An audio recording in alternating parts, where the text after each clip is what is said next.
परमेश्वराचं स्तवन या ठिकाणी बुवा झालेला आहे। गणाला सुरुवात करतोय सुंदर शायरांनी गण सुंदर गायला। थोड्याच दिवसामध्ये श्रींचं आगमन आपल्या घरामध्ये होणार आहे, त्यावरती विषय शायरांनी सुंदर या ठिकाणी गण गायलाय। साधा सोपा आणि सरळ गण बुवा गातोय या ठिकाणी, बघा लक्ष असणे म्हणायचंही काय।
आगमनाची तुझ्या गणेशा आसमनी लागावी, गीत गाण्यात तुझ्या देवा स्फूर्ती रणी जागावी।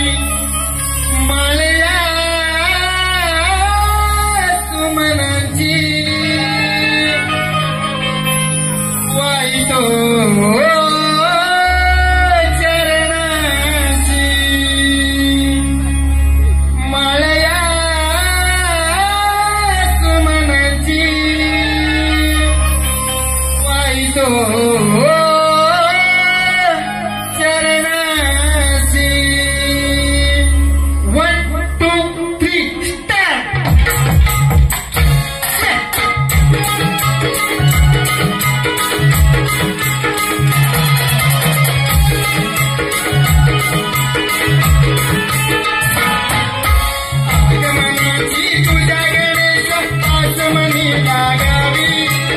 आगमनाची तुझ्या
रंगमंचावर जेव्हा आपण शाहीर म्हणून उभा असतो, गवळणीला सुरुवात शाहीर करतो बुवा, गवळणीला सुरुवात शाहीर करतो, मंडळी करत नाही. मंडळी ऐकायला आलेली असतात. असो, जास्त काय बोलणं नाही, कारण वेळेअभावी गवळणीला सुरुवात करते बुवा. राधा आणि कृष्णाचं जे नातं आहे प्रेमाचं ते अतूट आहे, त्याचा गैरफायदा म्हणून गवळणमध्ये काहीतरी शब्दरचना नाही. ज्या वेळेला मधुरा सोडून काना द्वारकेत निघून गेले, त्यानंतर राधा आणि कृष्णाची भेट ही वैकुंठ धामामध्ये झाली आणि त्यामध्ये त्या दोघांमध्ये जो संवाद झाला तो माझ्या गवळणीतून मांडतोय. विषय प्रेमाचा आहे, आशय प्रेमाचा. बुवा नक्कीच या वर्मात या, अपेक्षा आहे. कारण दरवर्षी या रंगमंचावरती भरत भरत बुवा गराडे यांचे कार्यक्रम होत असतात. मागून येतील नक्कीच, शंकाच नाही. म्हणायचं काय बघा, गौरीला सुरुवात होते बुवा लक्ष होते.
राधेचा नवरा अनया म्हणायचे काय बघा, अनयाची गवळण राधा तरी या कानाच्या प्रेमात हो.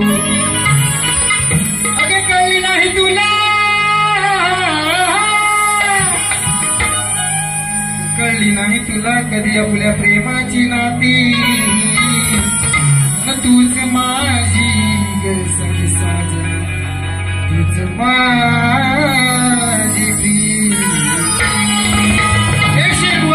जी गौरण गातोय म्हणायचे काय बाबा, आधार आहे शास्त्राचं.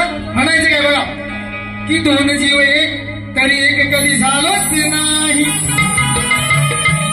दोन जीव एक तरी एक कधी झालोच नाही.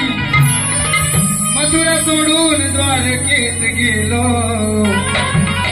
पण दूर कधी झालोच नाही. प्रीत माझी की जन्मोजन्माची प्रीत माझी युगे युगे साथ देशील काही. याला इकडे बोल नीट लक्ष असलं म्हणायचं काय की काना म्हणून विश्वास ठरलो, काना म्हणून विश्वास ठरलो वा द्वारकाधीश कधी कळलोच नाही. काना म्हणून विश्वास ठरलो, द्वारकाधीश कधी कळलोच नाही. म्हणायचं काय बुवा गौरीला सुरुवात करतो.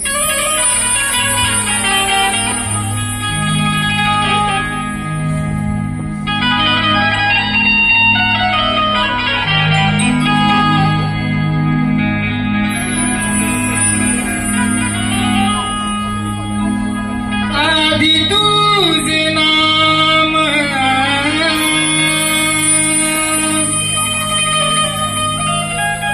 राधा घनश्याम येतील ओठावरी. नाराची बायको माझी राधा म्हणून या कृष्णाच्या आधी नाव राधेचं म्हणायचं काय बघा, आधी तुझे नाम राधा घनश्याम येतील ओठावरी. भास तुझा होतो असा छेडी तपासरी. श्वासाने ध्यासाने वसली तू अंतरी. 1 2 3 स्टार्ट.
आमच्या प्रश्नाची प्रत आम्ही शायरांना लेखी स्वरूपात दिलेली आहे. आमचा प्रश्न असा आहे बघा,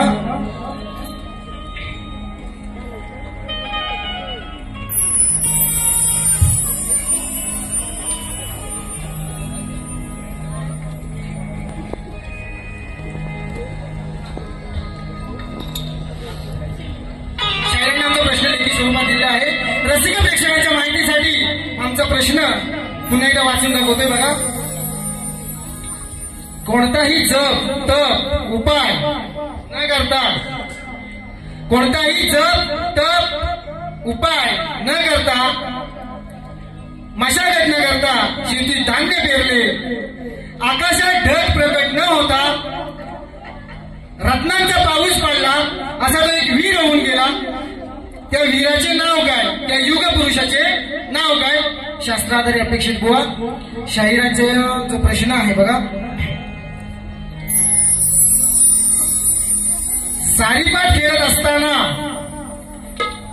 सारीपाट खेळत असताना पार्वतीने कोणता व कितवा अवतार घेतला? जमलेल्या तमाम रसिक प्रेक्षकांच्या साक्षीनं आणि माझ्या गुरुवर्याच्या आदेशानं तुमच्या प्रश्नाचं उत्तर या रंगमंचावर फोडतोय.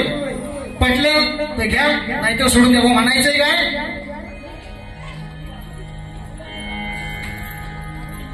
बघा बुवा, ग्रंथ अनेक आहेत, ग्रंथाचे लेखक अनेक आहेत. माझ्या वाचनात जे मला मिळालं ते तुमच्या समोर ठेवतोय. आणि खरोखरच बुवा, वाचक गुरुचे वाचक शिष्य असाल तर उत्तर पटलं पाहिजे. जे माझ्या वाचनातून गेलंय म्हणायचं काय बघा, सारीपाट खेळताना पार्वतीने आदिमाया मूळ रूप पार्वती हेच रूप आहे आणि हे रूप बुवा दुसरं आहे.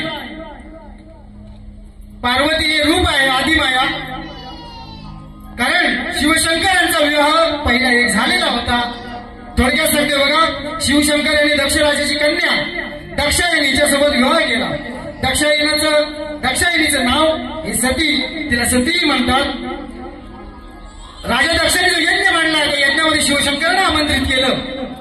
त्या आमंत्रित केल्यानंतर शिवशंकराचा त्या ठिकाणी अपमान केला राजा दक्षांनी.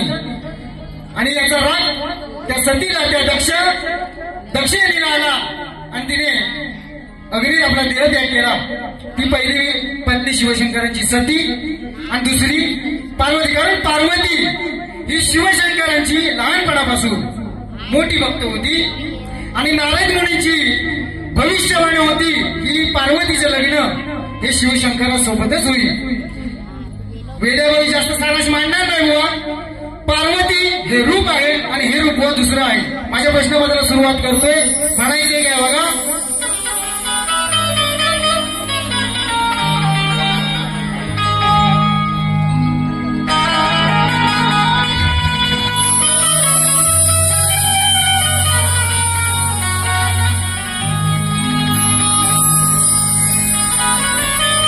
शायरांचं प्रश्नपद गायलं, सुंदर गायलं.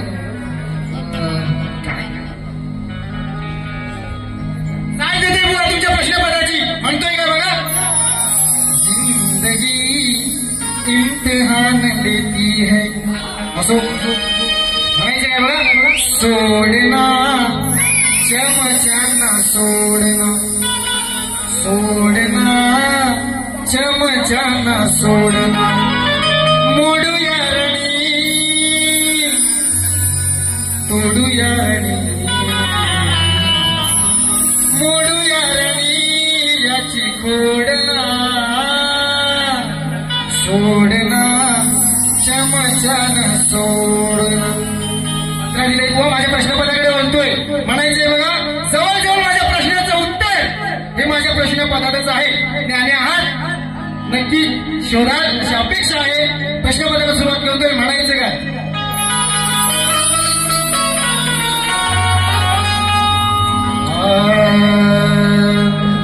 उठ भले भले पंडित.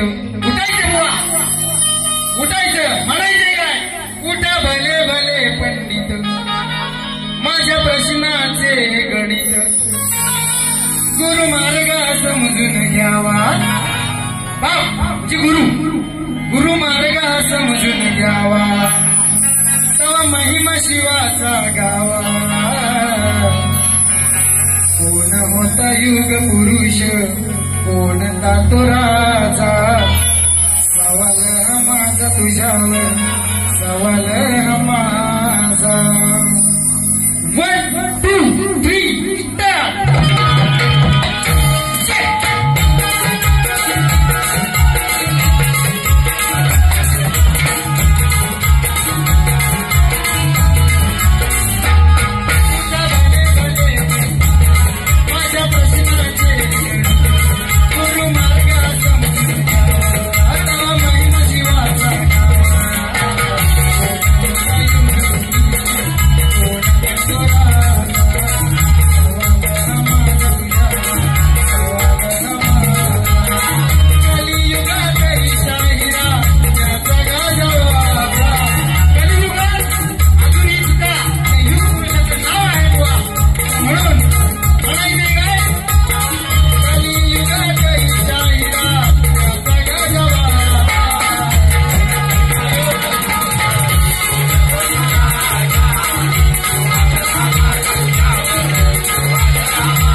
दोन्ही शाहिरांच्या प्रथम बाऱ्या संपवून मी माझ्या दुसऱ्या बारीला सुरुवात करतोय. सर्वने शाहीर बाईंगोवा खरोखरच एक साजेशी अशी बारी केलात. मला वाटलं होतं कुठेतरी घुसाल, पण ते न घुसता एक सोज्वल बारी केलात. खरोखरच तुम्हाला धन्यवाद देतो. मी माझ्या बारीला सुरुवात करतो. आयोजकांचं म्हणणं आहे फक्त 5 मिनिटं बारी करायची. आता 5 मिनिटात नेमकं काय करायचं तो मोठा प्रश्न आहे. असो तरी पण प्रयत्न करतो. प्रथम बुवांच्या प्रश्नांकडे वळतो. बुवाने आम्हाला प्रश्न दिला होता, कोणताही जप तप मशागत न करता धान्य पेरले. कोणताही जप तप मशागत न करता धान्य पेरले. आकाशात ढग प्रकट न होता रत्नांचा पाऊस पडला. त्या योग पुरुषाचे नाव काय? बुवा आमच्या गुरुवर्यांच्या वाचनामध्ये जसं आलंय त्याप्रमाणे त्या योग पुरुषाचे नाव आहे अत्रि ऋषी. बुवा बघा, कोणताही जप तप मशागत न करता धान्य पेरले. आकाशात ढग प्रकट न होता रत्नांचा पाऊस पडला. त्या योग पुरुषाचे नाव बुवा अत्रि ऋषी आहे असं आमचं गुरुवर्यांच्या वाचनातून गेलेलं आहे. जर पटलं तर घ्या, नाहीतर विषय सोडून द्या. आणि दुसरं गाणं घेणार आहे, पण कसं घेणार आहे बघा बुवा. कसं पुढं पुढं नाचत हे बाईंग, कसं पुढं पुढं नाचत हे बाईंग. बाईंग भूत, हा त्याच्यातला तो बाईंग नव्हे, भूत डकीर असला काय प्रकार नव्हे. बाईंग हा. आता एखाद्याला आपण सांगतो की बुवा त्या बाईंगांना सांगा निरोप द्या असंच म्हणतो आपण, बाईंगच म्हणतो. म्हणून बुवा विषय सादर केलाय, राग मानू नका. विषयाकडे म्हणतोय काय म्हणायचंय बघा. कसं पुढं पुढं नाचतंय हे बाईंग, याला कसं समजत नाही ग. पुढं पुढं नाचतंय हे बाईंग, याला कसं समजत नाही ग. टक्के तोऱ्याचा पहिला सांगतोय बैला, टक्केचा मान तो हाय ग. टक्के तोऱ्याचा पहिला सांगतोय बैला, टक्केचा मान तो हाय ग.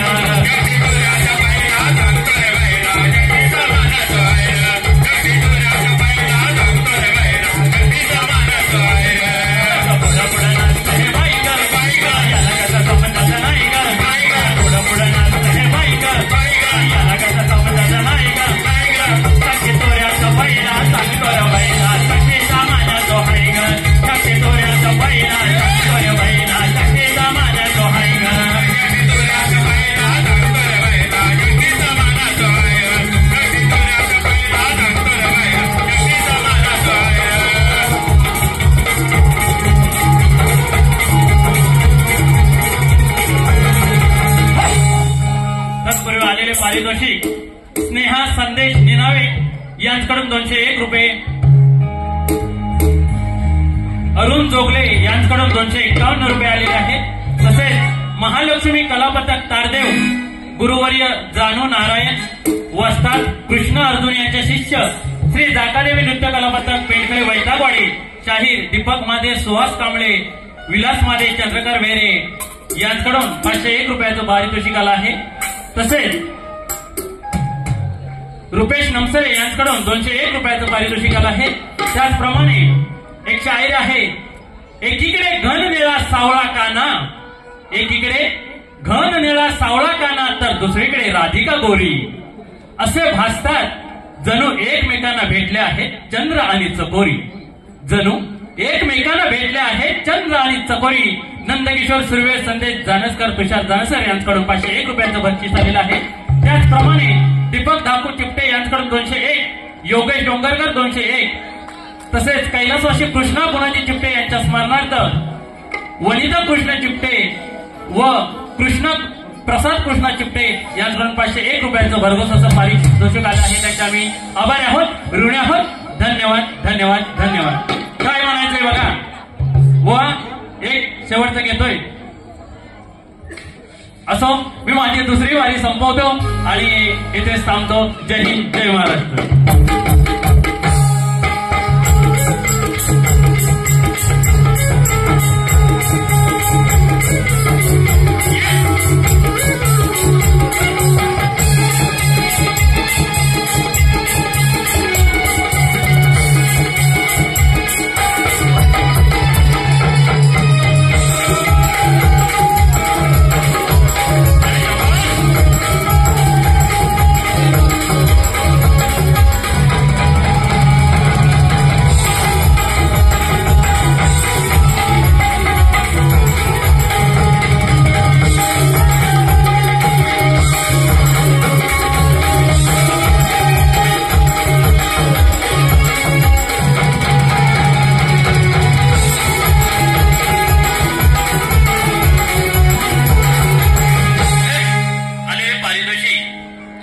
निलेश सरपरे.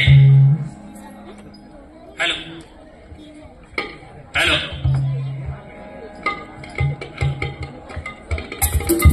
निलेश सरपरे तसेच दादा सरपरे यांच्याकडून 1001 रुपयाचं पारितोषिक आलं आहे. त्यांच्या आयुष्यात आभारी आहोत, ऋणी आहोत. धन्यवाद. विषय मांडा बाई ग म्हणायचे एवढा विषयाला विषय भागाला भाग.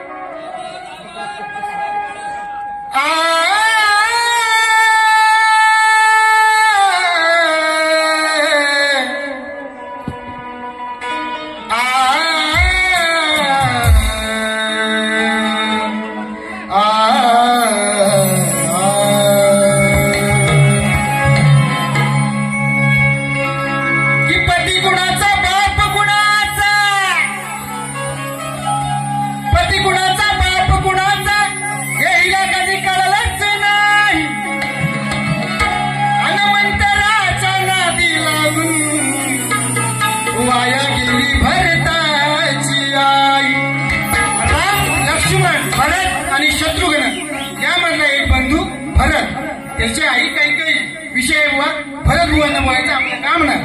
विषयाला विषय भरायचे आहे बघा. या चार चौघात हिच्या घालूया भोगात. चार चौघात हिच्या घालूया भोगात.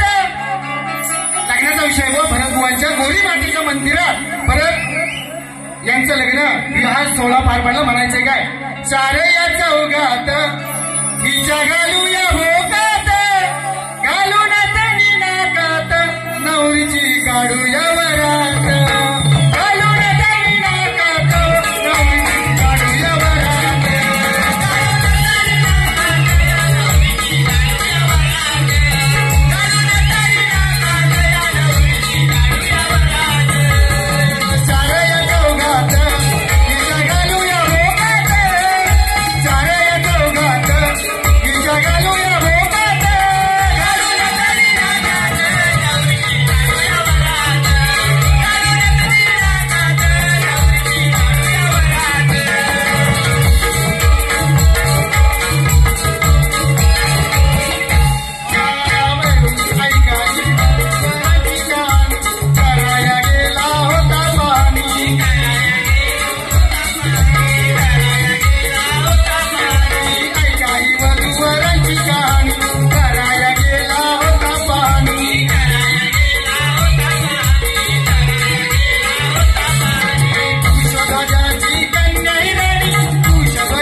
शाहिरांनी जो आम्हाला प्रश्न विचारला होता त्यांचं आम्ही उत्तर या रंगमंचावर फोडलं होतं. रसिक प्रेक्षकांना साक्षी ठेवून गुरुवर यांच्या आदेशानं प्रश्नाचं उत्तर फोडलं. शाहिरांना ते मान्य नाही. असो, शाहिरांनी जे आमच्या प्रश्नाचं उत्तर आम्हाला दिलेलं आहे ते शास्त्राद्वारे अपेक्षित होतं व आम्हाला सुद्धा ते मान्य नाही. असो शाहीर मुद्रा करेन या ठिकाणी रसिक प्रेक्षकांच्या मनसुद्धा मनपसंतीतून आलेलं पारितोषिक असं आहे सुप्रिया सुरेश पाड्या